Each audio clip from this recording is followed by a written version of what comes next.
Welcome back, friends, to another episode of the English Learning Podcast. I'm Emilia. And I'm Brian. As always, we're thrilled to have you with us today. Today, we're diving into a fascinating topic that can really boost your language skills: how to think in English faster. That's right. Being able to think in English not only helps you communicate more fluently, but also makes the language learning process much more enjoyable and efficient. We'll be sharing some practical tips and techniques that you can start using right away. Plus, we have a fun real-life dialogue between two friends, key vocabulary words, and much more. So, whether you're a beginner or looking to sharpen your skills, this episode is packed with valuable insights for you. All right, let's dive into today's main topic: how to think in English faster. Brian, why do you think it's so important for language learners to develop the skill? Thinking in English can significantly improve your fluency. When you're able to think in the language you're learning, it reduces the time you spend translating in your head, making your responses quicker and more natural. Absolutely. One of the first techniques to develop this skill is immersion. Surround yourself with English as much as possible. Watch English movies and TV shows, read books, listen to podcasts, and try to engage with content that interests you. The more you expose yourself to the language, the more familiar it becomes. Another effective method is practicing with friends or language partners who speak English. Engaging in conversations forces you to think in English and helps you get comfortable with the language in a real-world setting. Another tip is to start using English in your daily activities. For instance, think in English while you're cooking, shopping, or even just going for a walk. Describe what you're doing or plan your day in English. Visualization techniques can also be very helpful. Try to picture scenarios in your mind and narrate them in English. For example, imagine you're ordering food at a restaurant or asking for directions. This mental practice can make actual conversations much easier. Flashcards and memory aids are also great tools. Create flashcards with common phrases and vocabulary words. Review them regularly to reinforce your memory and recall speed. Personal anecdotes can be powerful too. I remember when I was learning Spanish, I started keeping a journal in Spanish. Writing down my thoughts and experiences each day helped me think directly in Spanish rather than translating from English. That's a fantastic idea. Writing in English daily, whether it's a journal, social media posts, or even a blog, can accelerate your ability to think in the language. And most importantly, stay motivated and patient. It's a gradual process, but with consistent practice, you'll notice significant improvements over time.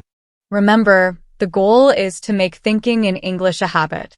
The more you practice, the more natural it will become. So, keep at it and don't give up. Great advice, Emilia. Now, let's move on to our next segment where we'll demonstrate a real-life dialogue between two friends. This will give you a practical example of thinking in English in action. Hey Lisa. It's so good to see you. How have you been? Hi Liam. I've been great, thanks. Just really busy with work and some personal projects. How about you? Same here. Work's been hectic, but I'm managing. I've also been trying to improve my English skills. You know, trying to think in English more often. Oh, that sounds interesting. How's that going for you? It's actually going pretty well. I've been practicing by talking to myself in English and trying to read and watch more English content. It's challenging, but I feel like I'm getting better. That's awesome. I've been doing something similar. I've started writing a daily journal in English. It helps me organize my thoughts and use new vocabulary. That's a great idea. I might try that too. Do you find it difficult to think in English at first? Sometimes, yes. But the more I practice, the easier it becomes. I think the key is to immerse yourself in the language as much as possible and not be afraid of making mistakes. Exactly. I've noticed that when I'm watching a movie or reading a book, I start to think in English more naturally. It's like my brain gets used to the language. That's true. Immersion is really effective. And don't forget, Even simple things like setting your phone or social media to English can help. I've done that too. It's funny how many new words you pick up just by interacting with your phone in English. Definitely. And practicing with friends or language partners is also a big help. Having conversations in English forces you to think and respond quickly. Absolutely. I've been chatting with a few friends online, and it's made a huge difference. It's great to get real-time feedback and learn from others. For sure. And remember, it's all about consistency. Keep practicing and you'll see improvement over time. Agreed. I'm feeling more confident already. Thanks for the tips, Lisa. No problem, Liam. It's always good to share strategies and support each other. Let's keep up the practice and stay in touch. Sounds like a plan. Let's make a habit of meeting up and practicing together. I'd love that. Cheers to improving our English. Cheers. Now it's time for our vocabulary segment, where we'll introduce 5 keywords and phrases from today's discussion on how to think in English faster.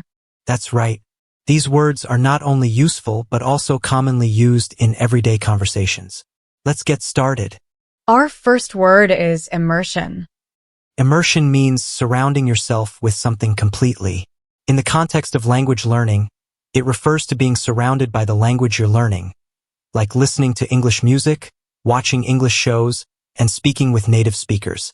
For example, language immersion is one of the best ways to become fluent in a new language. Our second word is fluency. Fluency is the ability to speak or write a language easily and accurately. When you're fluent, you can express yourself smoothly and without hesitation.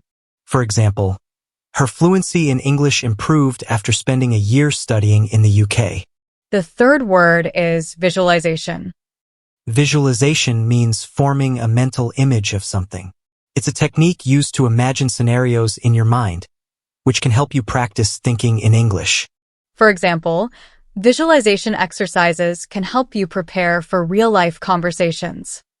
Our fourth word is anecdote. An anecdote is a short and amusing or interesting story about a real incident or person. Sharing personal anecdotes can make conversations more engaging. For example, he told an amusing anecdote about his first day learning to speak English. The fifth and final word is habit.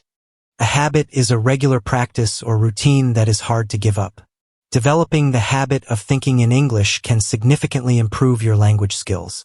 For example, making it a habit to think in English can accelerate your learning process. Let's review these words quickly. Immersion, fluency, visualization, anecdote, and habit. Try to incorporate these words into your conversations and practice thinking in English using them. It will help reinforce your learning and make the words stick. And remember, the more you use these words in context, the more natural they will become in your everyday vocabulary. And that wraps up today's episode of the English Learning Podcast. We hope you found our discussion on how to think in English faster both informative and motivating. Absolutely.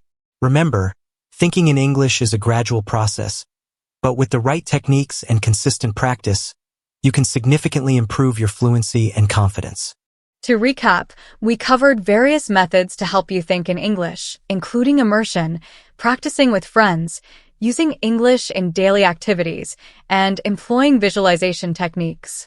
We also explored some key vocabulary words to enhance your language skills, so be sure to use them in your conversations and practice regularly.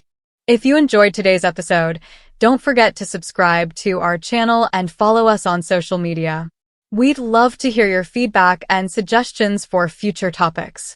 And be sure to share this episode with friends who are also looking to improve their English skills. The more, the merrier. Stay tuned for our next episode. Thank you so much for joining us today. Keep practicing, stay motivated, and remember, thinking in English is just one step towards becoming a fluent speaker. Until next time, take care and happy learning. Goodbye.